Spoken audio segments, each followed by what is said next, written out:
So the transformation of the physical body into a body of fire and light via the medium of air is extensively discussed or alluded to in classical literature, as well as Jewish and Christian scriptures and practices. Thus, the transformation of Enoch into Metatron is not reserved for the historical moment in the past wrapped in legend, but is a reality today and into the future. The transformation of the body into a body of fire was stressed in the 16th century Kabbalist Rabbi Abraham von Eliezer Halevi, who wrote, "If a person merits aligning all his limbs with the archetypes of the world, and purifying and sanctifying them, and making every joint of his limbs a chair and dwelling place for the joint of the supreme chariot, he will draw the light from the joints of the supreme chariot to the lower chariot, the energetic body, and the human body will be a holy temple, as the holy forefathers did, and the teachers of the prophet Moses, for his face shone with the light of the face of a king that was connected to his face. And in the future we shall all attain and become sapphiric, or like sapphire. For the person becomes sapphiric as his organs, internal and external, are a chair and dwelling place for the supreme entities. And then the influx of the lights will descend, and he will move in them, and this person is called a holy man of God." So we envision, not only this change, but that the energetic body, and as a result of it, the physical body is changed, become an actual dwelling place for spiritual entities and powers. A modern author, who some of you may be aware of, Julius Evola, wrote or quoted in one of his texts, "Fire is the most important element in magic. In every tradition, the heart has the most fire. In Egyptian theosophy, the heart is the center of intelligence, the spiritual perception. We must breathe slow, focus our attention on our heart, feel the subtle warmth pervade our being, and know that I am. And see the flame of the heart. Allow the fire to reach out and permeate everything around you. Do this at midday with the sun at the zenith."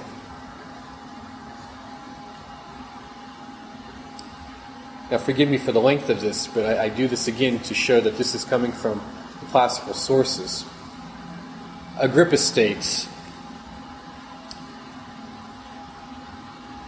"And the philosophers, considering this progress of light, declared a certain wonderful power of our mind, that it may come to pass that our mind, being firmly fixed on God, may be filled with the divine power.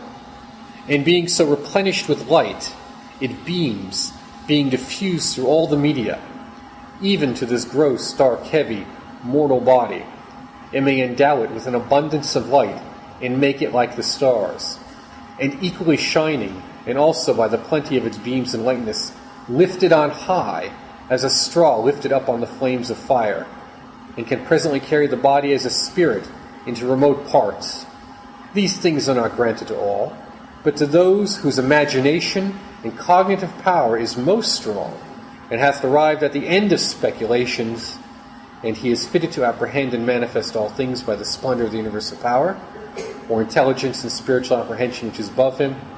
Therefore the power of the imagination is so great that it can innuate itself unto whom it pleaseth, being neither hindered nor by any distance of time or space, and can sometimes draw its heavy body along with it, whether it imagines or dreams it.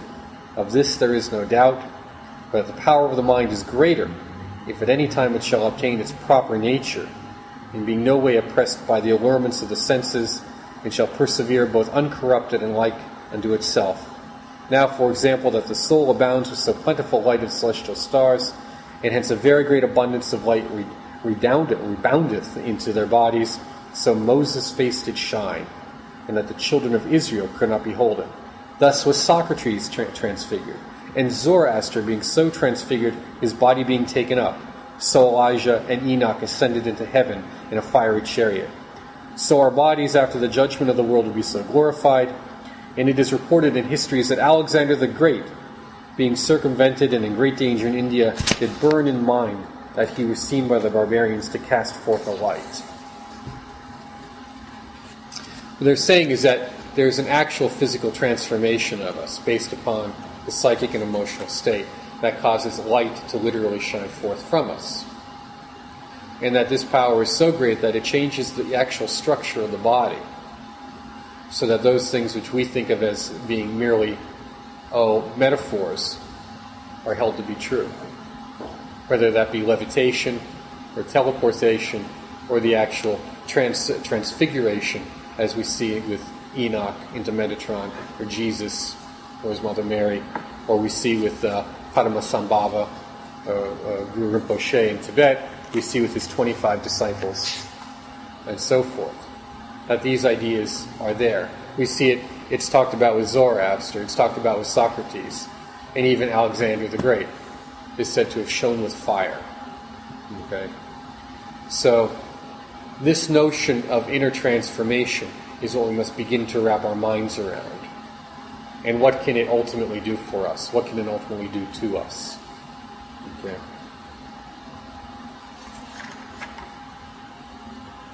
I had a little quote here.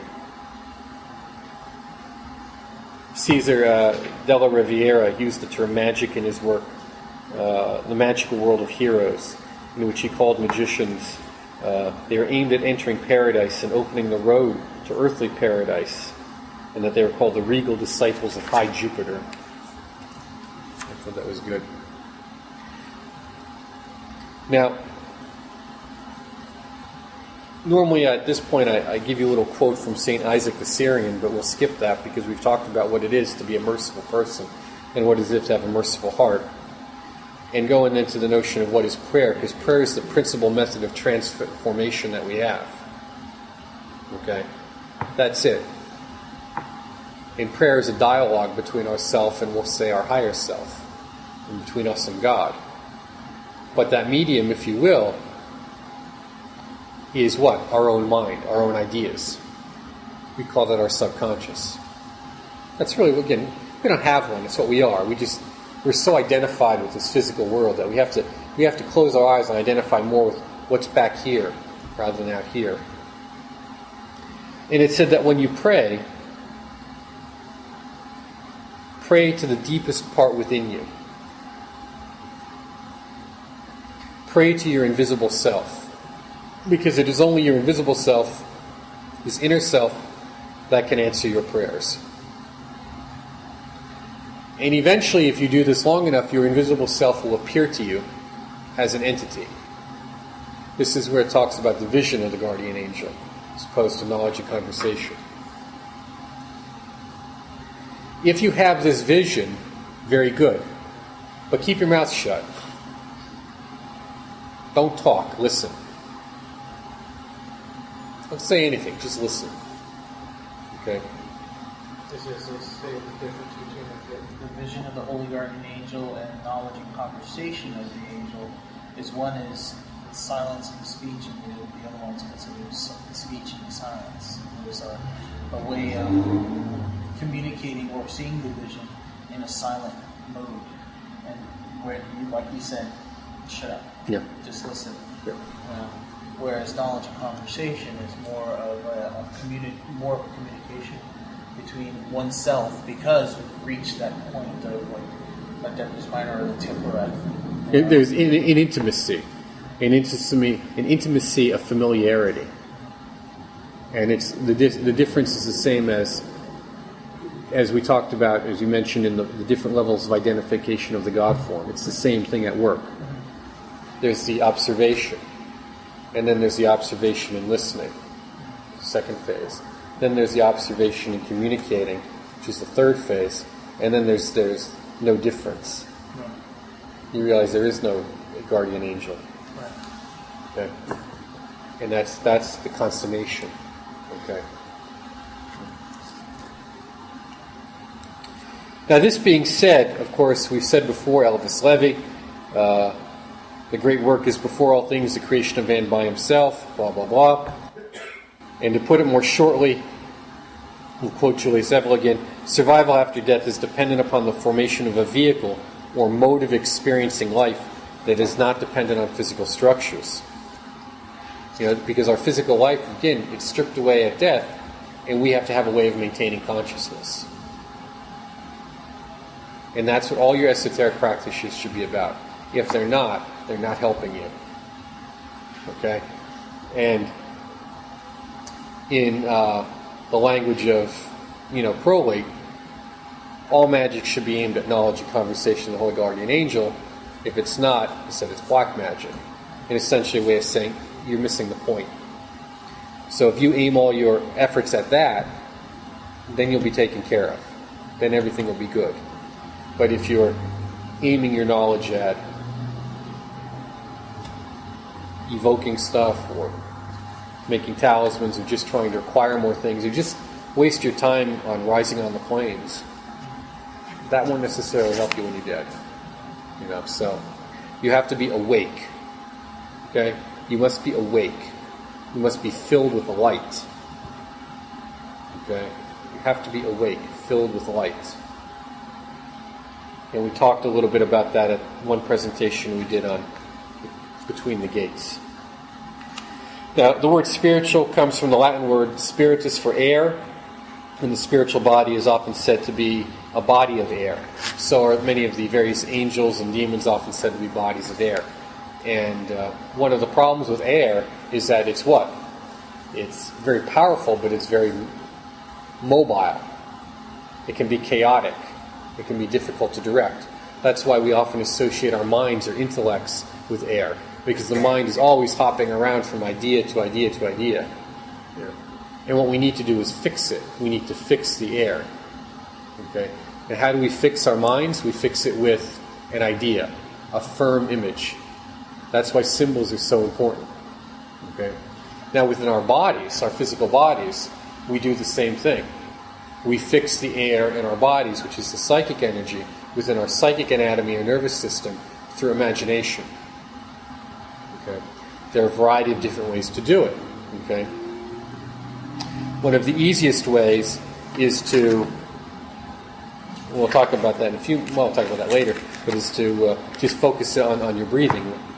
But for us, we often add more to it than just breathing, but include the psychic centers. Now, how many psychic centers there are, it depends on how many people you ask. What I have found is that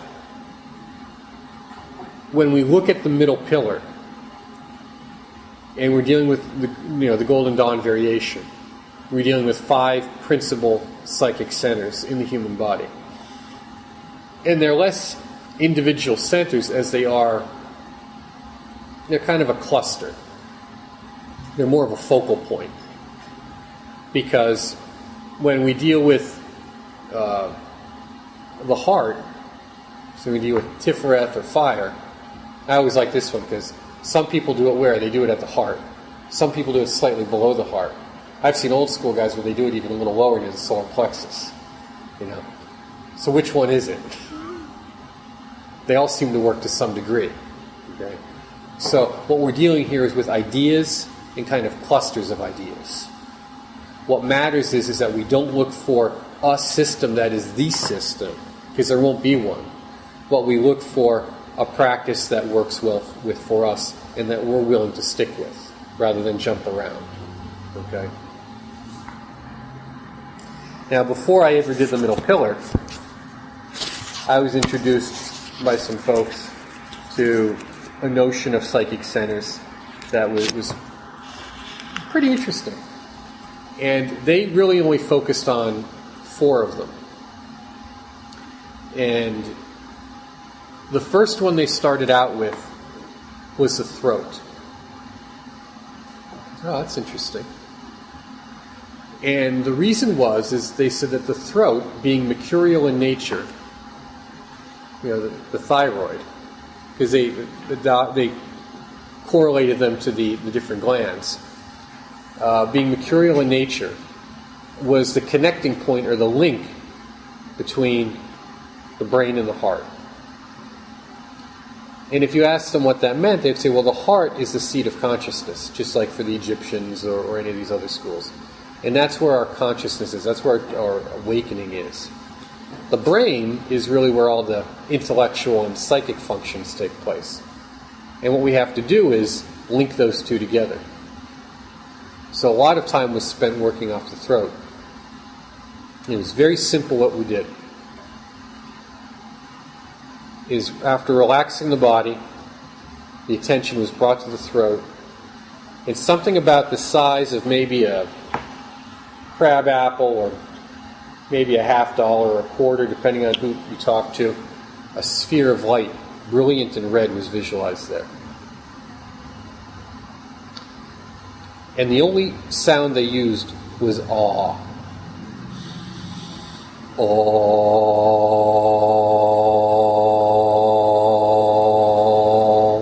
That was it. That was the only one they used. And they would do this several times and then just focus and meditate on that. And the idea being, of course, cultivating the notion of that this is to create a link. Then they would move the meditation to their heart. But it wasn't quite as we normally think of. The heart, it was more around what they called the pericardic sac, or the sac of fluid that surrounds the heart. And the attention was on that. And again, the same sound was used. And here was the notion of course, warmth and heat and vitality and love and compassion. And then after a while, they would move up to the center of the head and do the same thing with the pineal gland. Now, what was neat here is that if you did this long enough, you would notice that as you focused on the heart, there was an automatic corresponding vibration at some point in the head. Because as I later found out, the brain works off some kind of rhythm off of the heartbeat, and they correspond to one another. And that beat actually goes through the brain out to the skull and back again. Sometimes after that, they would then go all the way down to their solar plexus and do it again. Not everyone did. But it was mainly these top three that they dealt with almost exclusively. And it was very interesting because most of the people I knew at that point they're quite old. They're quite old. And they were in very good health for their ages. And they attributed to this practice. Now, we tend not to work exclusively on that notion of a single element of fire like that, focusing just with the centers, although you could. Probably one of the most famous examples of that would be the Orthodox monks at what's that monastery? Is it Patmos in Greece? Mount Athos in Greece, yeah. Where these monks, when they do the Jesus prayer, they visualize their bodies filled with fire. And guys have told me stories about quite a few of them. That the older ones have said they glow in the dark. Some of the old guys.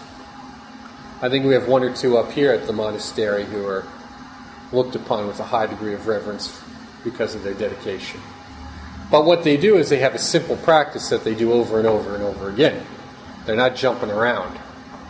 And there's a profound dedication of faith. It's a devotional practice. To use the yogas, this is the Bhakti Yoga. And I wrote an article some time ago that said, if you look at the ancient writings, they say that really, if you don't have a devotional practice, you're in trouble. Because in this time and space, this age in which we live in, the age of the Kali Yuga, the age of iron, that a devotional practice is really the only thing that can carry us through. And that's something I'd really like you to think about and consider, okay? And spend some time on. But doing these esoteric practices, whether they be magical or more meditative like this, that does not preclude a devotional practice, or doesn't exclude a devotional practice. All it means is that we need to include that devotion in it. That's all. We just need to make sure that it's there. Because that's where the real fire and warmth will come from. That's what's going to get you through the dull time when it doesn't work. Because those of you who read Jolashevsky, he talks about something called psychic saturation. I'm sure some of you here, all of you, have experienced that. And that's where you're doing a practice over and over and over and over again. And then you just get diminishing returns. And you just saturate it. You're just like a sponge. And you got to wring that sponge out and you got to walk away. Okay? And part of that is because the devotion isn't there.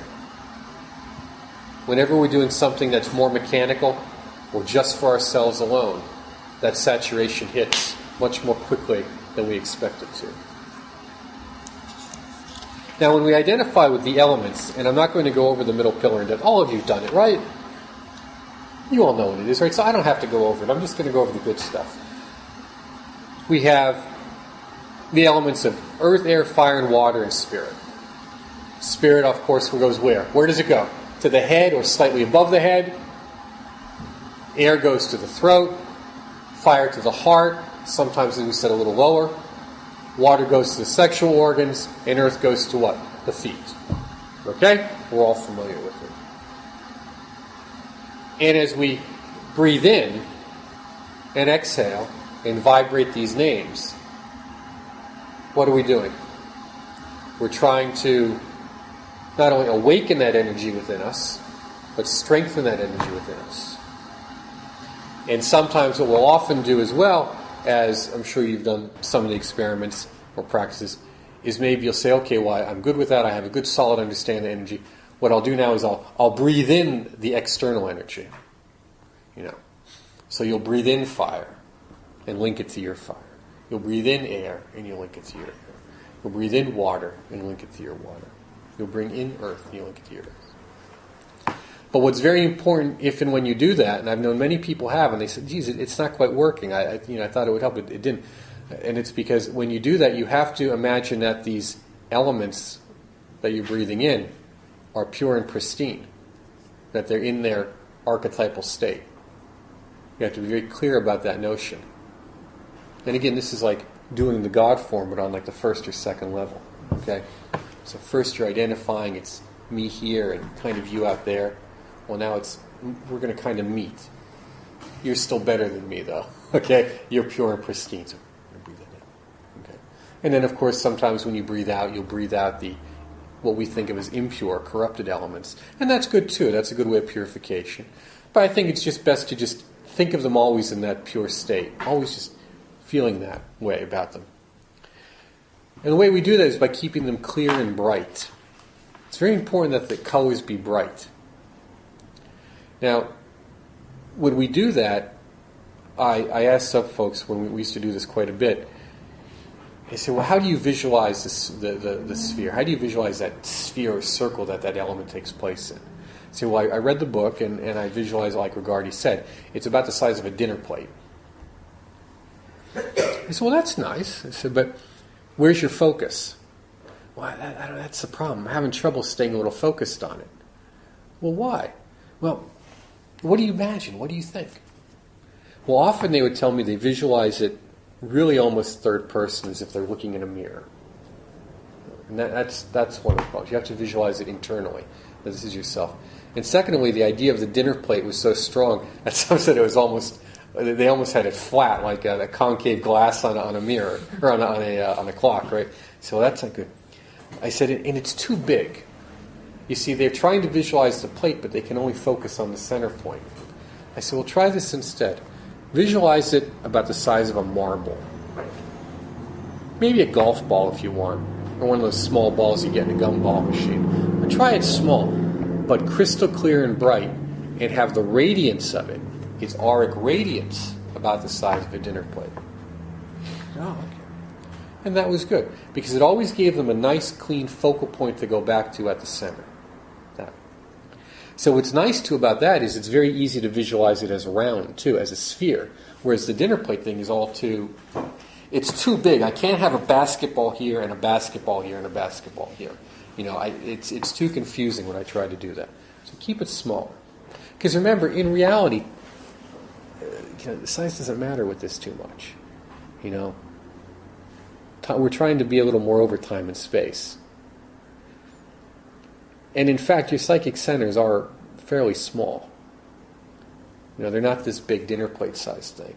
That's how it may be perceived, but that's not how it is. So let's deal with more as it actually is in your anatomy, in your makeup. So the other point was, they say, what's your body like? Well, they have trouble thinking of their body as hollow and clear. And that's very important too. That as you're doing this, that you imagine that your body is hollow and clear. But it has to be fluidic. It can't be rigid or stiff. Okay? Because we're dealing with not your physical body here, but what? Your psychic body. And in fact, as you do this, the less thought you have of your physical body, the better. And this is where assumption of the God form is very useful in doing that with the middle pillar. Okay? So if you have the visualization of the God form of Thoth or Tahuti, or if you have this wonderful visualization of Ma'at or Isis, okay, and it's nice and clear and crisp, and you're doing the middle pillar then, that's very helpful. If you don't have a particular deity, then just clear and vibrant, almost diamond-like, or white, okay, very clear. Nothing to obscure the light. Because remember, we're filling our body with light as we do this. It's very important. We're filling our body with light, fire and light. The other thing is, as we're doing this, as we're working through the different stages of it, is to remember that spirit is not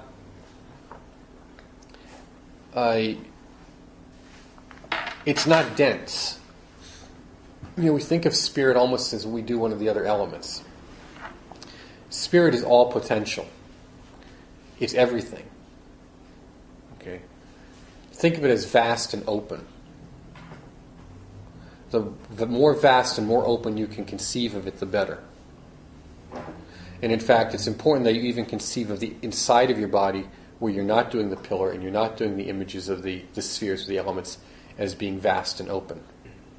The lighter, the better. Light meaning light isn't lifting up. Okay, so vast and open. And the pillar, you can place it down the center of your body. You can place it slightly to the back. Do whatever you like. But keep it clear and crisp too. Fluid, flexible. Not limp, but not breakable, not something rigid or stiff.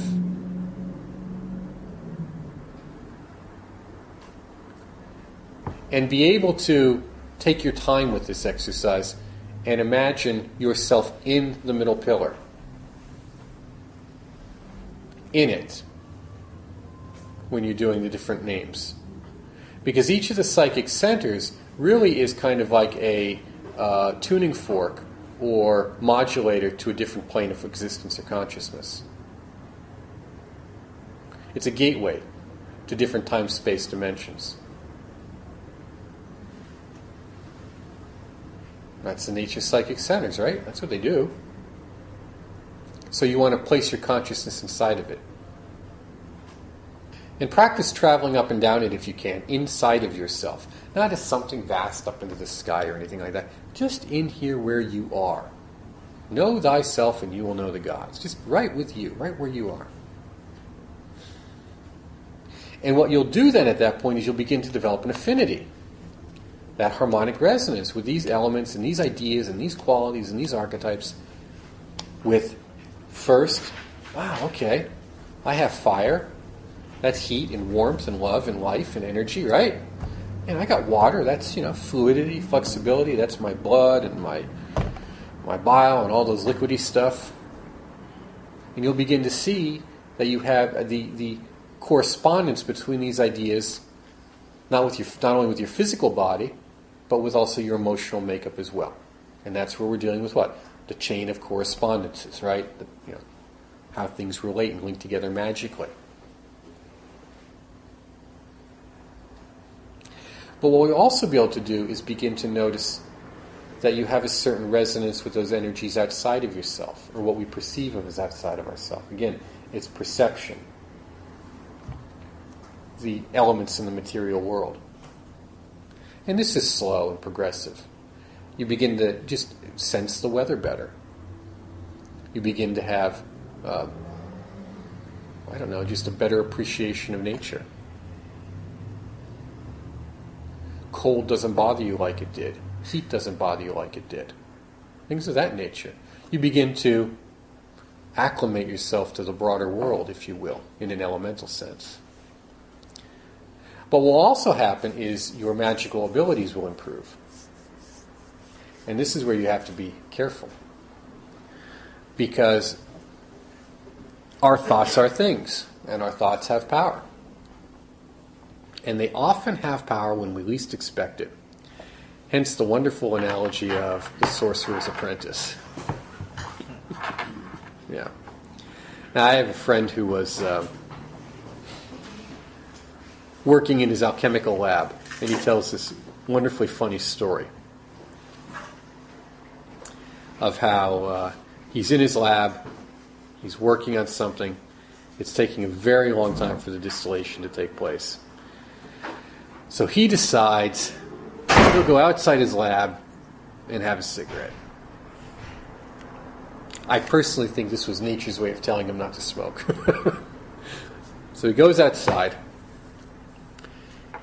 and he sees this little plant there that's not doing too well. And he's just, because this is probably going to take a good hour, hour and a half before this gets finished.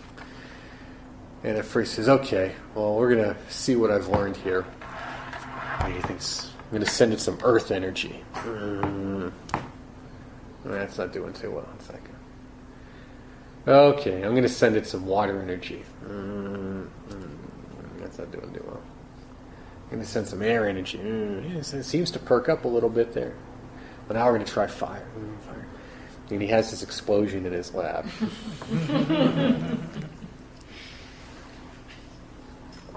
Now, we like to joke that you're not an alchemist until something's gone boom.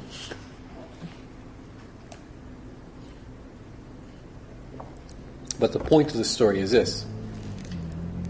Your energy goes where your mind is. Hence the first part of the day. Your energy goes where your mind is.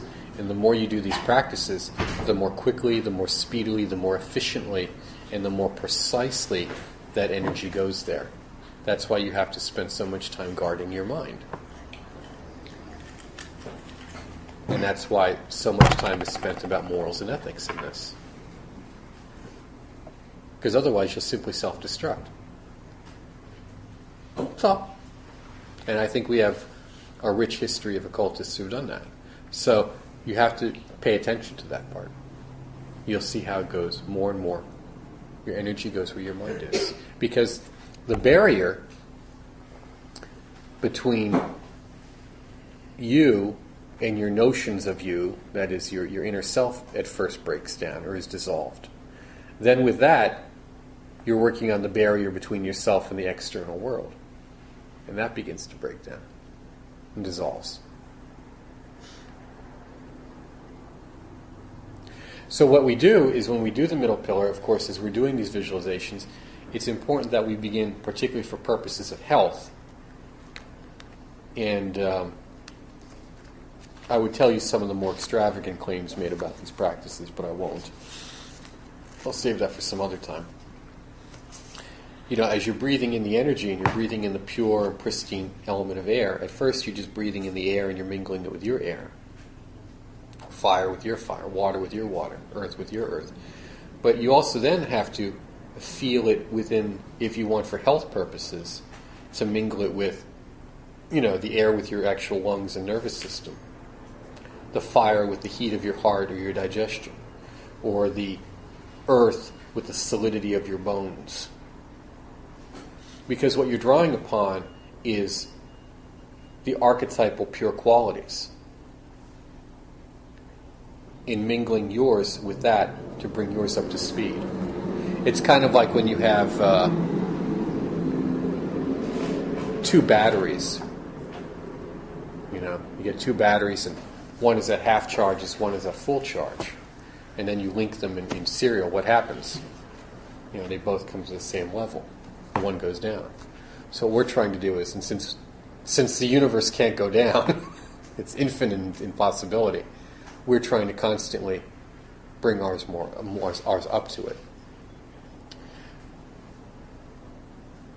But with that too is, as you're thinking about these elements, when we think of our elements in our body, our elements in our psychic body, our elements in that middle pillar, because the middle pillar is above all one thing, it is consciousness. This is very important. Your consciousness resides in what you call the middle pillar in Kabbalah. When we die, the side pillars collapse into that. and our process of dying is through the middle pillar. What we call it is a central channel of the body. So one of the things to also do as you're doing the identifying with the elements is as you identify more and more with your energetic body, with your etheric body, if you will, your astral body, whatever you want to call it, and the elements as they exist there. Take the time out to imagine how you identify, of course, from that perspective, just with the elements in your body in a slightly different way, and how they would breathe those into the energetic body. First, we're breathing the energies out into us. Now we're bringing just these energies into the body. We're constantly moving or collapsing back into that notion of what is our energy center, what is our energy centers, and trying to refine its relationship to everything which we think of is either physical and concrete or which is external to us. These are just complex ways, or not so complex ways, of constantly breaking down the barriers. You understand? Am I clear on this? Because if I'm not, I'll go over it again. Okay. I think if you take the time to do this, you will find it very beneficial. Okay? Because what we're doing is, again, we're constantly, again, identifying with ourselves as an energetic point. Now, with the middle pillar also, as you're doing it, something to consider is that if you start with the pillar as relatively small inside yourself, it's better able to manage it rather than doing something big and with these baseball or these, basketball-sized plates. Allow yourself to sit in each psychic center and allow that pillar to expand, because your notion of it is really a mental notion. It doesn't exist in reality. That is, it's not limited in reality. Could you take after doing the middle pillar, could you expand it to the size of your magic circle? Because in fact, that's what your magic circle is. It's your middle pillar drawn on the floor.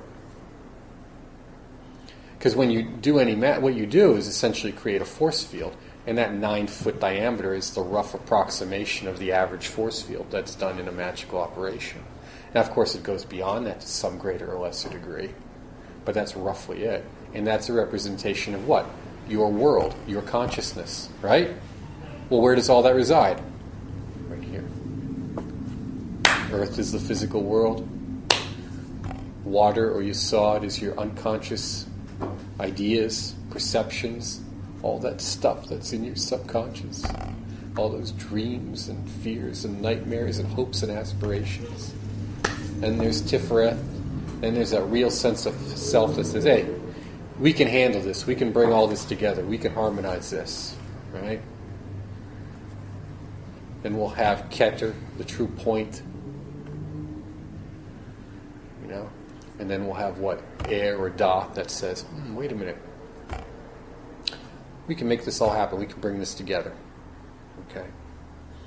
But even that, when we're bringing the energy into us, what? We're bringing it in from where? Where does energy enter the middle pillar on the tree of life? It enters in from the Ein Sof, from nothingness. When you breathe in your energy, when you visualize your energy, always know that that is where it's coming from the fundamental, nothingless light, the light of nature, the void of Bima. That is where it comes into, or from. And that is everywhere. It does not exist just above Keter. That is ever present. That is the essential nature of spirit, or acacia, or whatever you want to call it, which model you want to use. That is its essential nature. It's so limitless. Is Keter just basically the first focusing center? Yeah. And amazing, because if you look at most of the modern Kabbalists spend all this time on Keter, but the older guys spend most of their time focusing on getting to the Ein Sof. Because that's, again, if you wanted a correlation Ein Sof is to spirit or space, that is Vakesha, which is mind. Just a quick question: do you use the three veils, or you just use one? You keep seeing Ein Sof. The Ein Sof are limitless light. Yeah, the Ein Sof are. It's all the same. Right. I mean, it's just a perception. Levi calls it the Azoth. Yeah, Azad. Yeah, I think he grabbed that from Paracelsus. Yes, he did. And the funny thing is, like, it has the same. Just a side note, it has the same numerical value as putting Ain Sofar and Ain Sof together. No, good. I liked Azoth because A to Z, Aleph Tau, and A to Z Aleph Tau. I like that. That you cover all your bases. It's like he's playing a game with you. Yeah. And when you have, and that's where these words come in as being very, very powerful. When we're making our talismans, when we're making or picking words for talismans or mantras, it's very important that we know the meaning of them, or at least the emotional content behind the meaning, and that they really cover what we need, because words like that, they're pretty cool, and they can be very helpful to us in bringing down to a point something that we're after, like a good reminder. Each one of you has a word, a powerful word, that if it's said to you makes you feel really wonderful about yourself, and one that probably makes you feel pretty crappy. And there's probably a voice behind that word and a face behind that word, probably other than your own. But that's how powerful words are. Okay? And that's why we have to watch what we say. And that's why it's why silence is so good, and try to be if you can't be encouraging or constructive, maybe it's better just to be silent for a while. Because we can't undo what is said. It moves the energy, it moves the air. It makes the abstract concrete for us. And even though it goes away just like that, the emotional content and the memories stay behind. Now, can you imagine, we're talking about these Kabbalists who, with a word, can make something happen?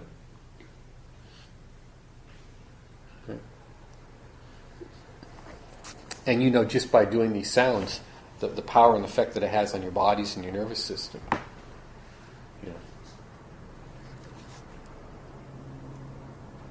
Now, when we do these practices, it says it's important to do them by establishing a rhythm. And a rhythm, as we said, is a certain regular practice. And by imbibing ourselves easily with them. Not all at once, or you'll burn out. I have friends who did it. Friends who won't listen. They had to do too much. And they cooked themselves.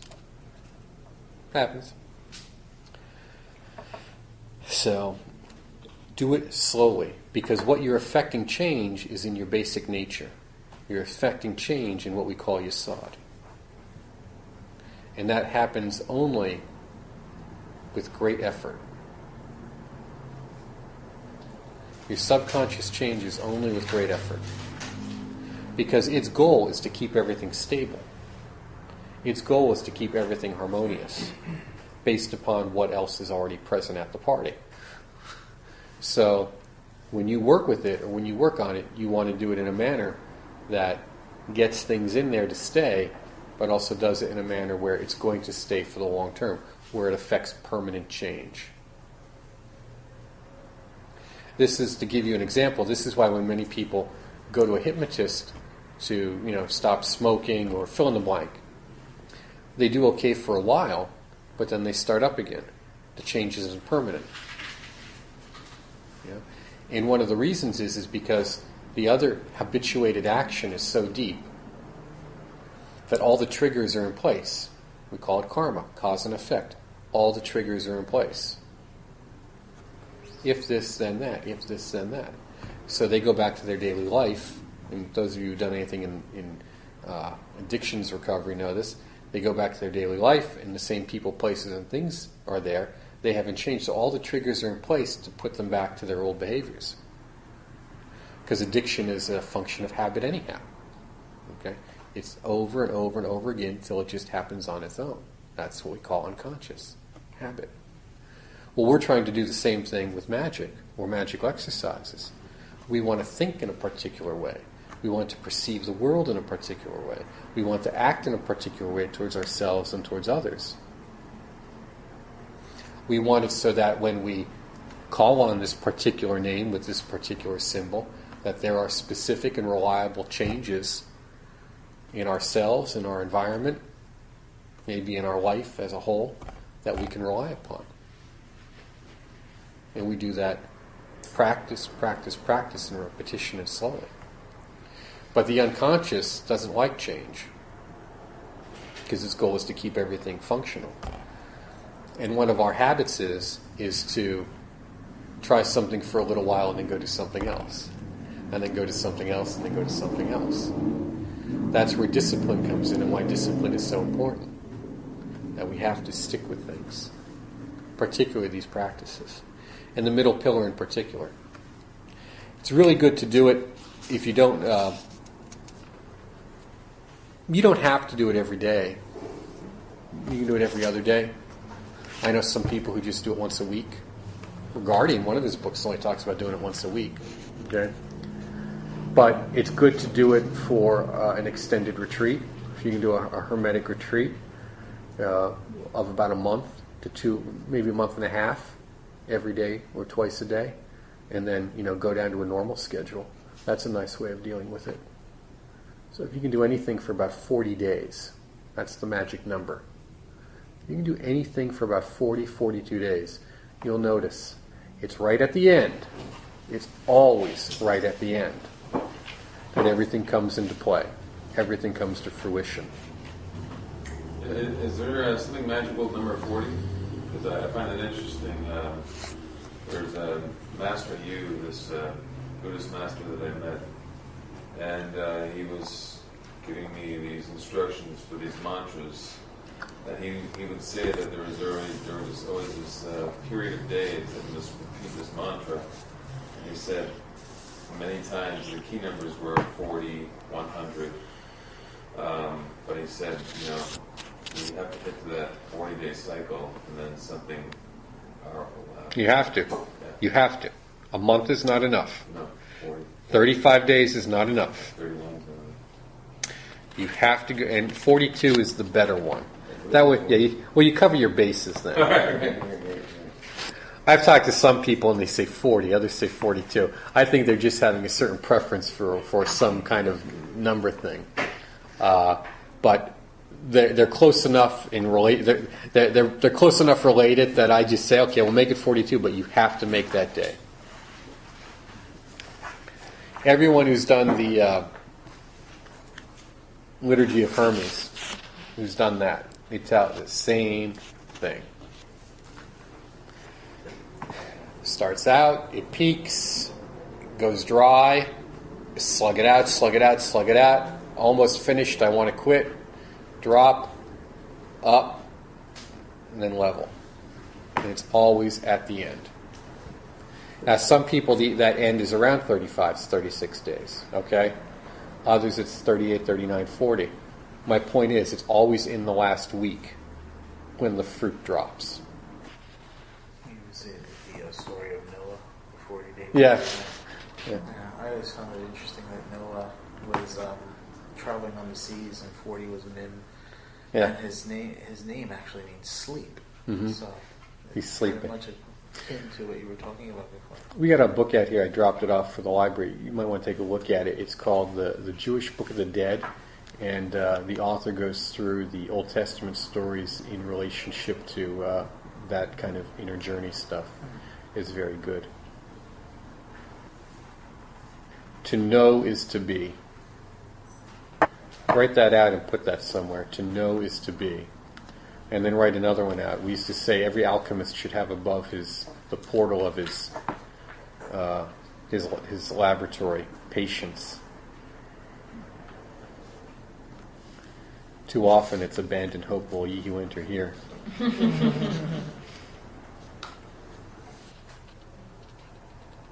Yeah, what we have to work on, again, first of all, what we're working on with this is recognizing ourselves as an energetic body, working on recognizing our physical body as an expression of our energetic body, and then reaching that out to recognize the energetic nature of all things. That's what we're working on when I describe this to you. And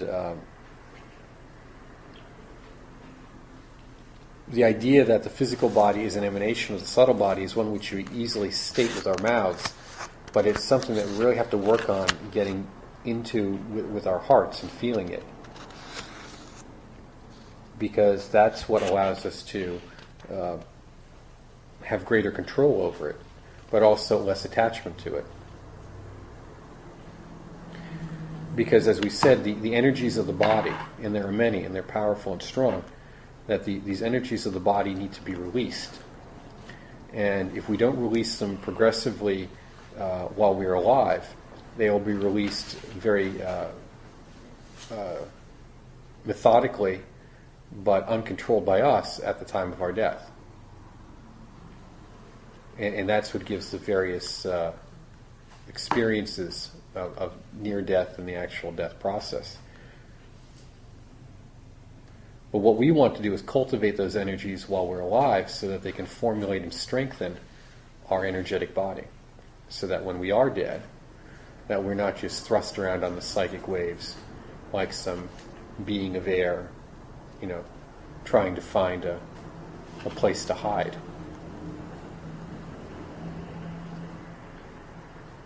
The ancients weren't terribly optimistic about the death process as we are, because in a sense, the Christian tradition gives us what is essentially a form of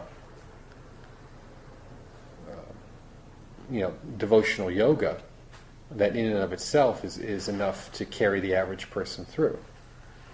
If you're truly devout and truly believe, and you visualize and meditate, pray on to your saint or Jesus or Mary at the time of your death, that'll be enough to get you somewhere decent. But if you don't have faith in any of those things, and you don't really have faith in yourself, and you don't really have faith in your spiritual teachers because you saw them thrown up in the men's room at the strip bar too much, you're out of luck. I know it's a little hard to say it that way, but I want to put it right on the table for you. So you have got to be very careful in who you pick as your teacher. You've got to be careful in the practices that you choose to do. And you have to make sure that they're going to carry you through at the time when you need them the most. That's why the middle pillar and the dream practices as outlined in Between the Gates are so important for you. So always across your day, remind yourself that you are not a material body. You're not a material thing. But that is an expression of your nature. Not like it doesn't exist, or not like it's not real. None of that nonsense. But that is an expression of your inner state. Always constantly put yourself back into your middle pillar. Always constantly put yourself back into Tiferet across the day. Not looking at it, but in it. If you're sitting here and you're looking out, what does the rest of the world look like? That's the perspective you're after. That is what you're after. How does that energy fill your pillar? How does that energy fill the spaciousness that exists within your physical body?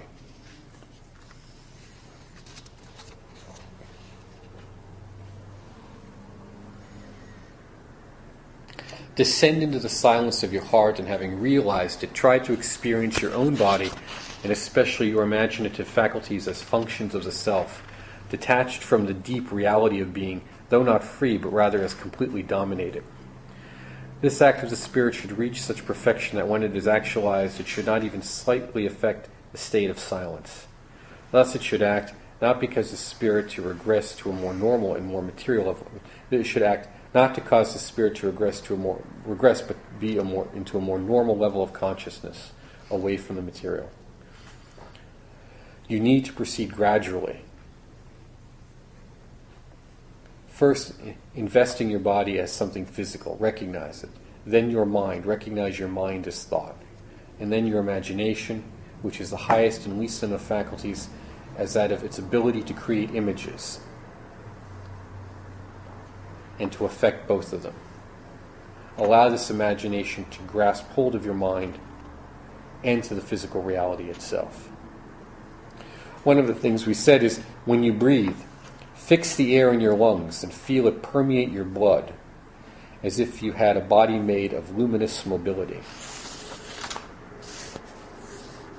That little line there is something that was kept terribly, terribly secret for a long time in different occult orders, because if you look at the blood is one of the first things affected by our breath, and that is where we seek to impregnate it or unite it with the psychic energy.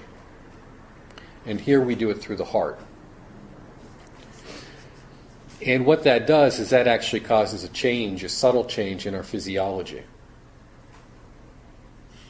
And what you want to do is keep that moving and moving and moving. And one of the things that would happen is you would do this while not only filling the body and the blood with this notion of fire, but turning the body into kind of a luminous red glowing form, or the red man, the alchemical red man or atom, the first being, the first body, the first person, the philosopher's stone. That's why in animal alchemy is virtually forbidden, because the blood is seen as the mercury.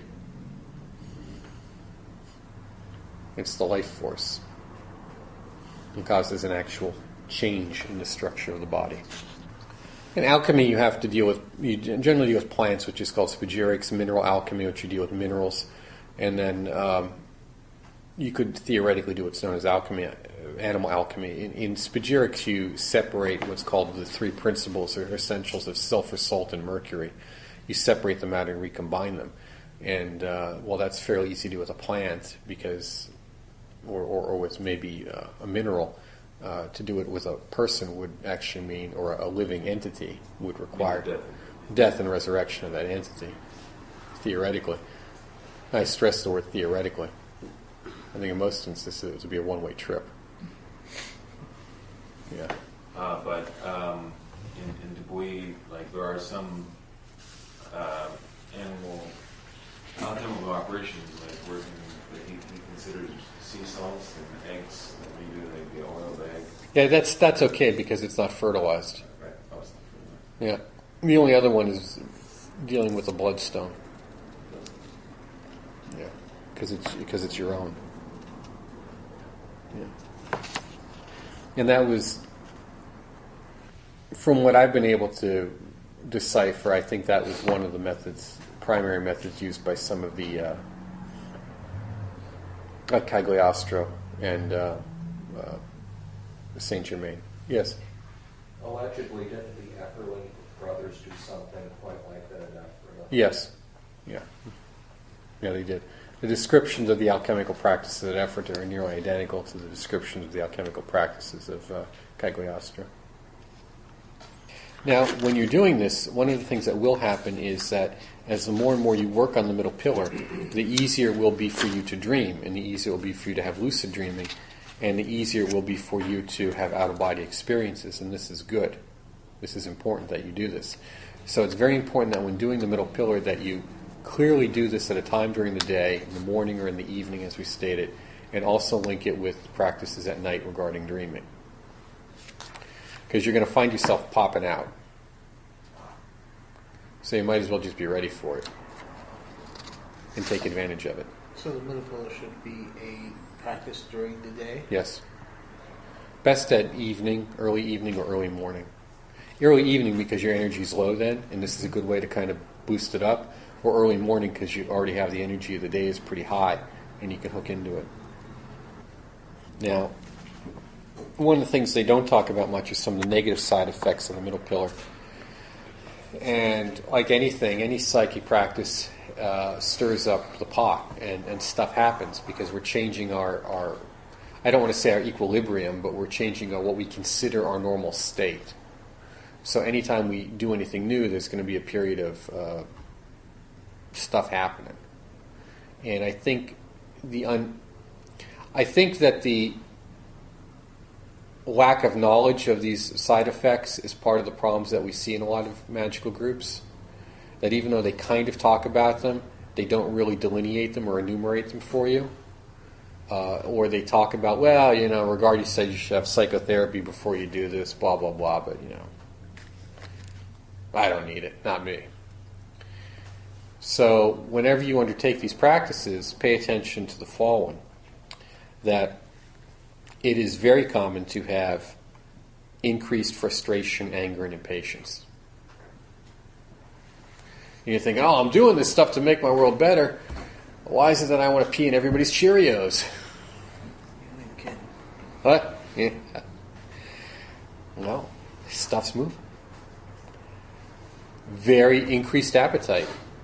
Don't be surprised if your desire for caloric intake goes up, but make sure it's protein. Protein, not carbs. Eating steak? Yeah, you're pile driving the steak, huh? Yeah. Sleep disruption. Nightmares, headaches, increased sexual desire. Don't waste the bliss, as the yogi told me.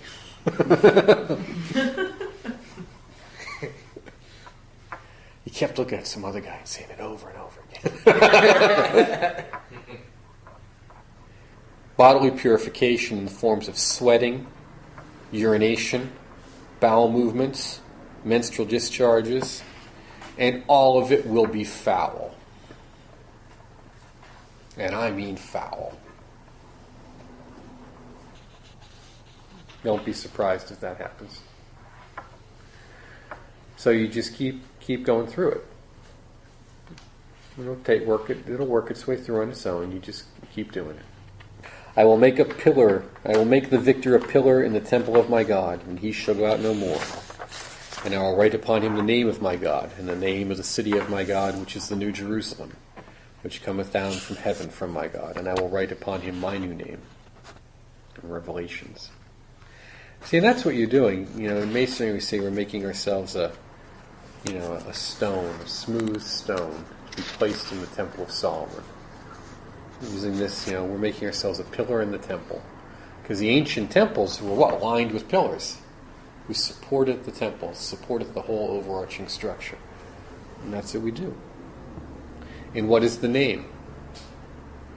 The name is power itself, the vibratory essence, deity, all of creation, a name. I'll write the name. So, when we look at the middle pillar,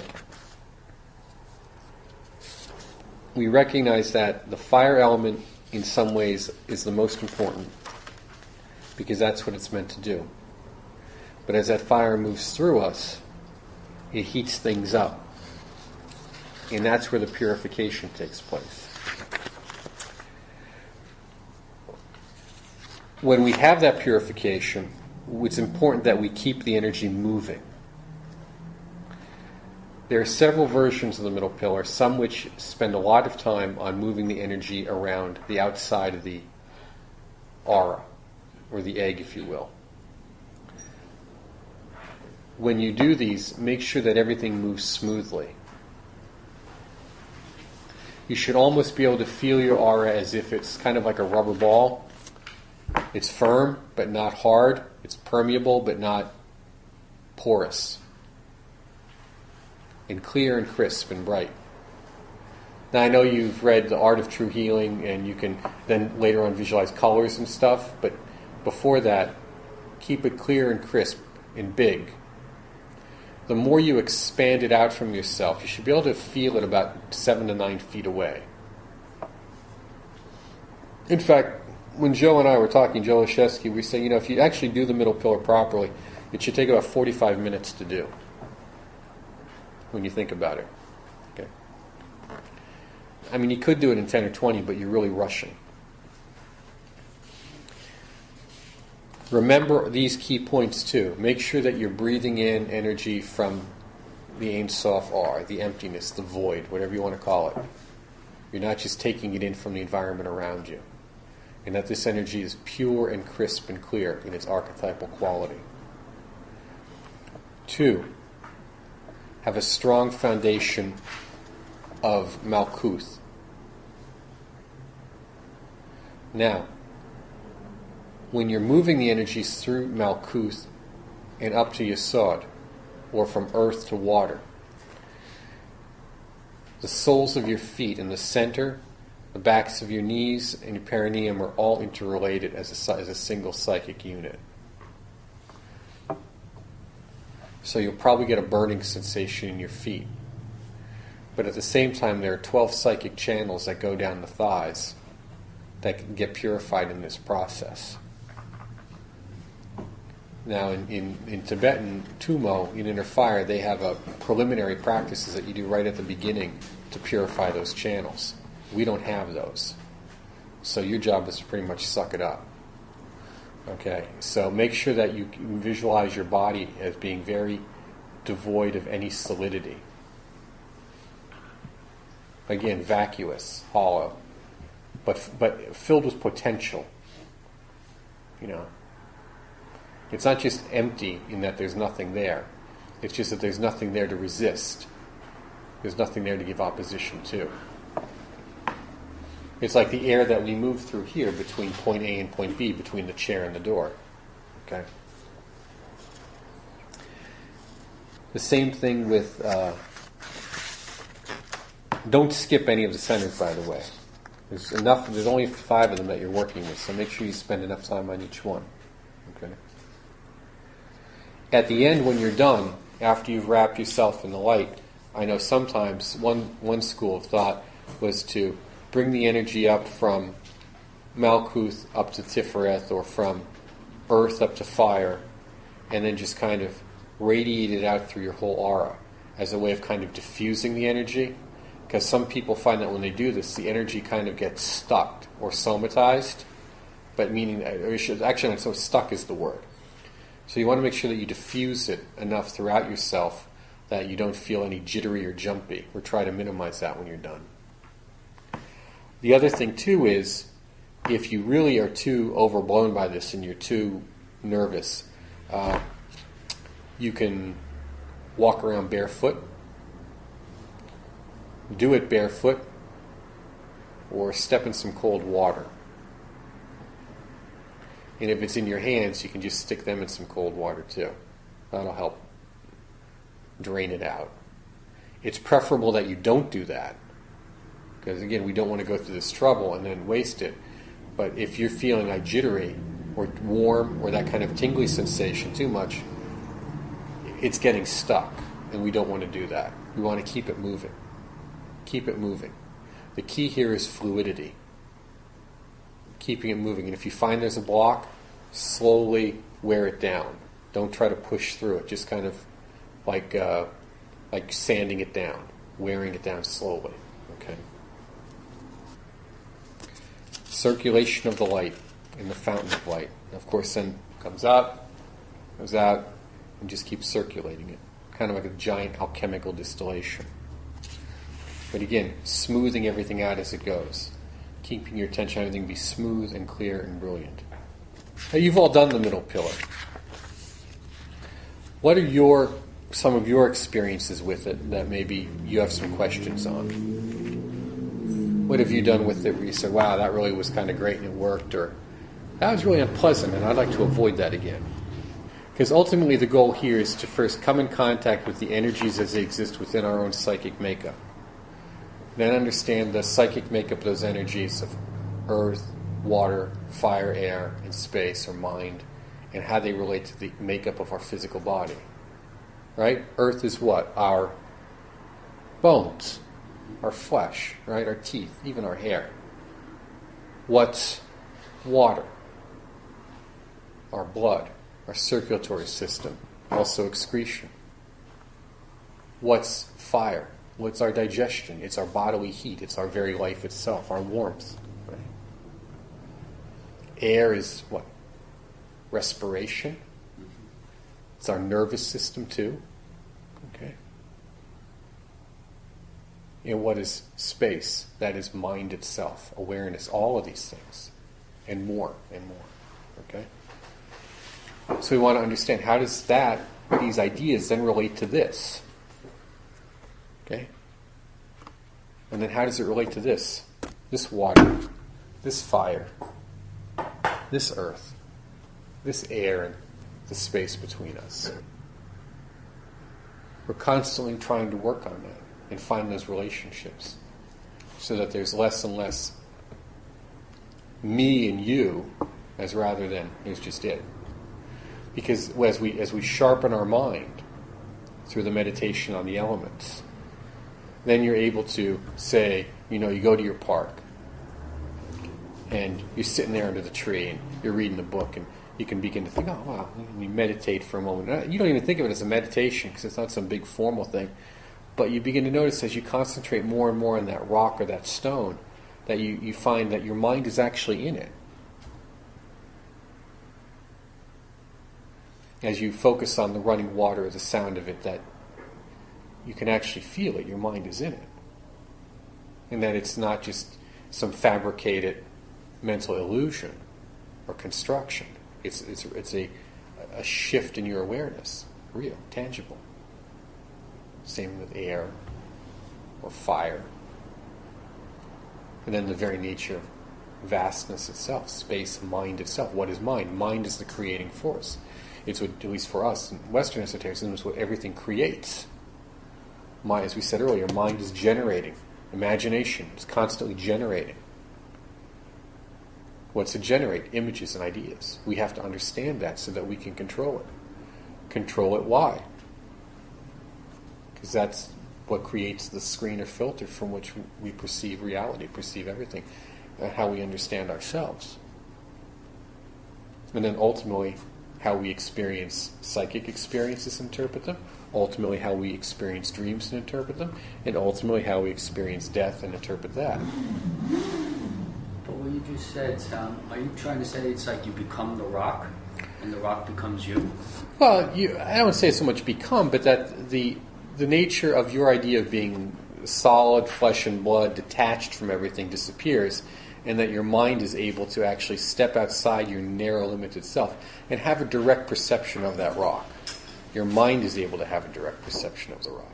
Just as, it says, in the Hermetic, think of a thing and you are it. Think of a place and you are there.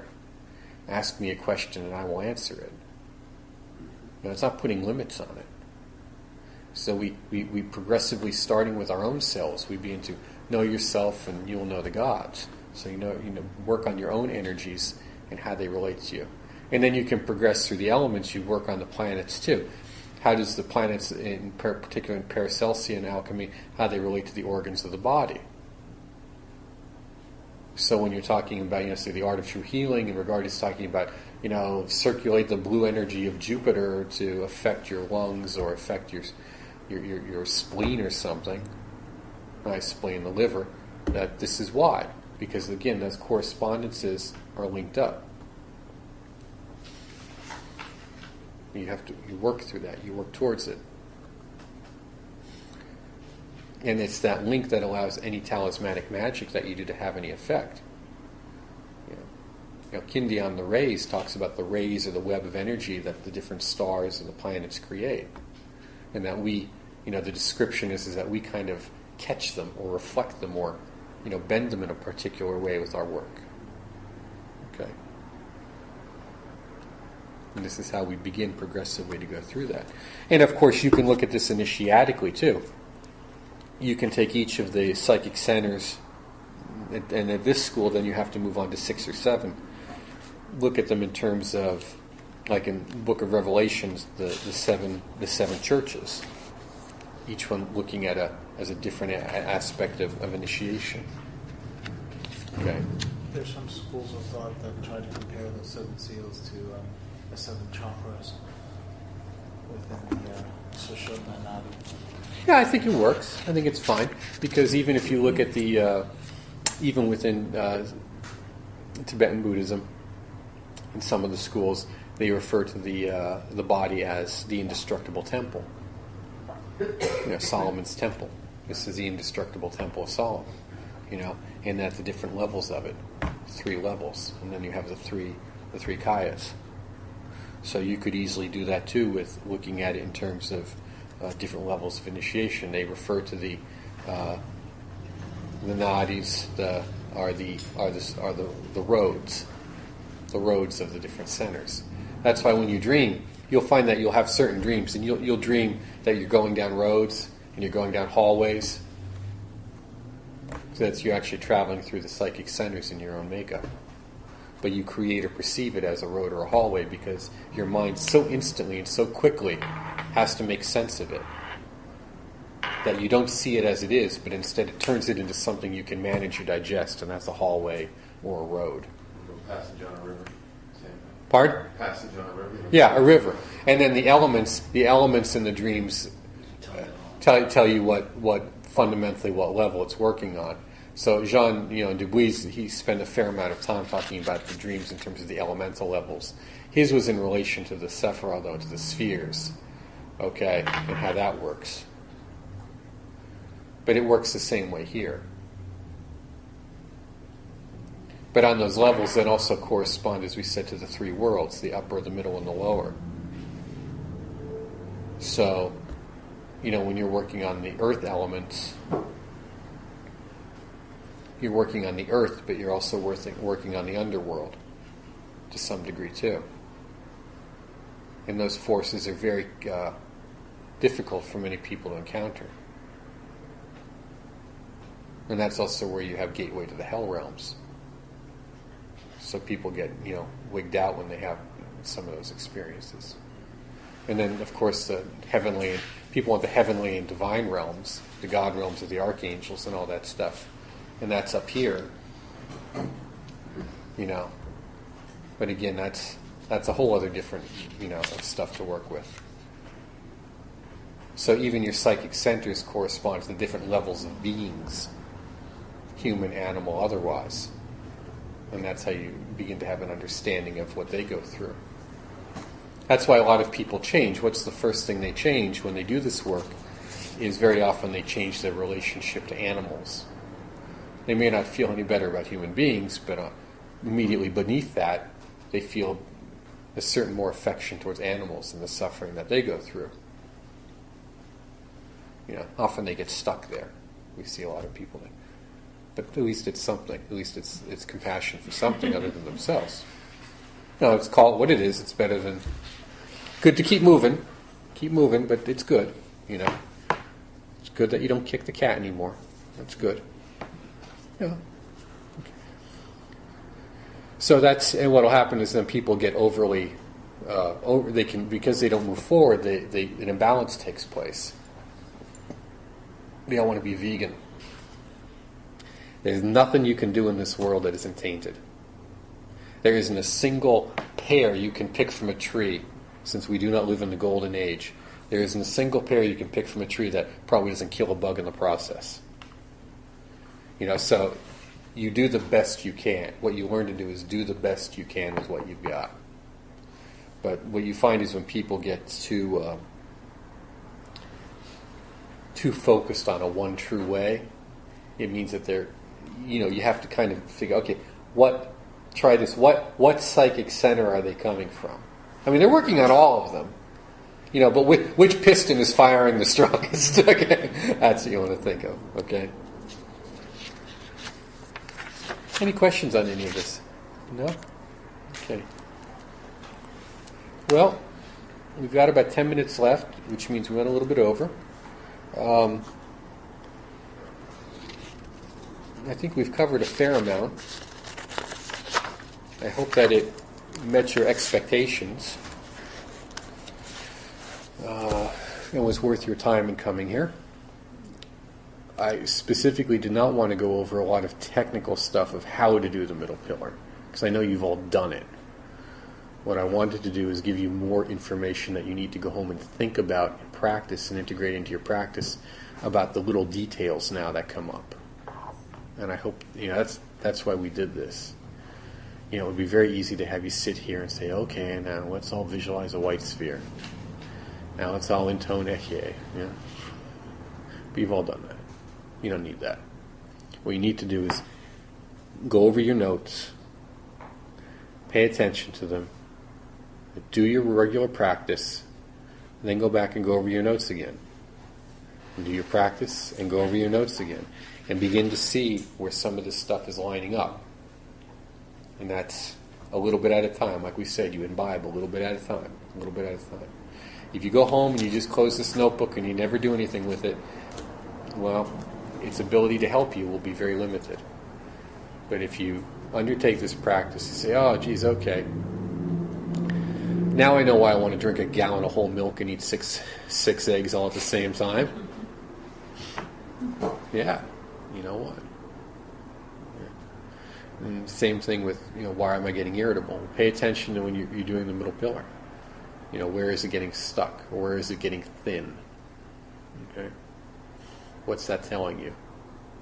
And then at the end, go back and sit. The best thing you do at the end of your middle pillar is go back and sit. And sit. And feel that the energy radiating out from your heart not only purifies or is purified you. There's nothing left to purify. You are purified. If there was anything to purify to begin with in the first place. And let it reach out and touch all the people, all the beings in the different realms. Just as Tiferet sits at the center of the tree and harmonizes all the energies of the tree. Allow that energy, and this is very, very important. This is very important. Please do this. Allow it to reach out into all the realms. Okay? All the different dimensions.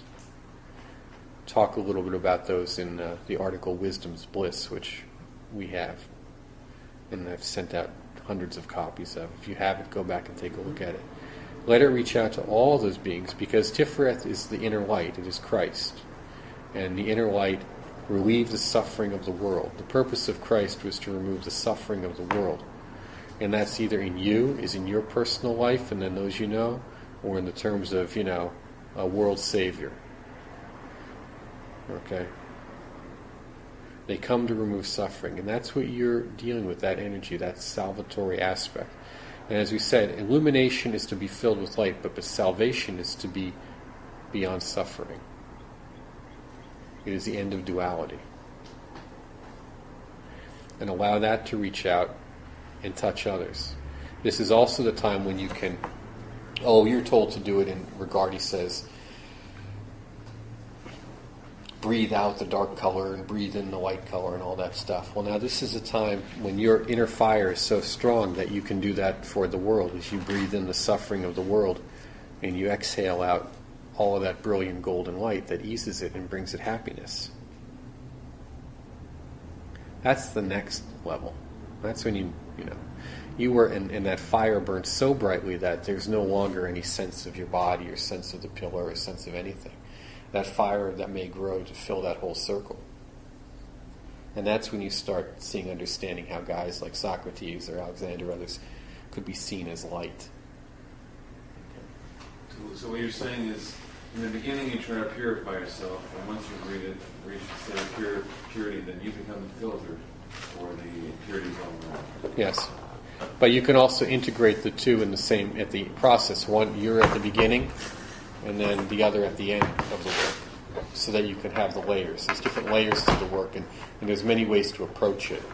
And that's one of them. The one is to do it, spend a lot of time just on the first part, but the other is to eventually, just have them at the beginning of the work, you're purifying, and then you're tuning with these energies, and then you're harmonized, and then at the end you're, doing this for others as well. That you're a middle pillar, because, you don't get to become a pillar in the temple of God because you just did good things for yourself, like in Revelations. So in this case, you're doing your pillar becomes the pillar for others, the whole world. Think of your tree now becomes the world tree. Otherwise, what good is for Odin to hang on the world tree if it's not helping the world, right?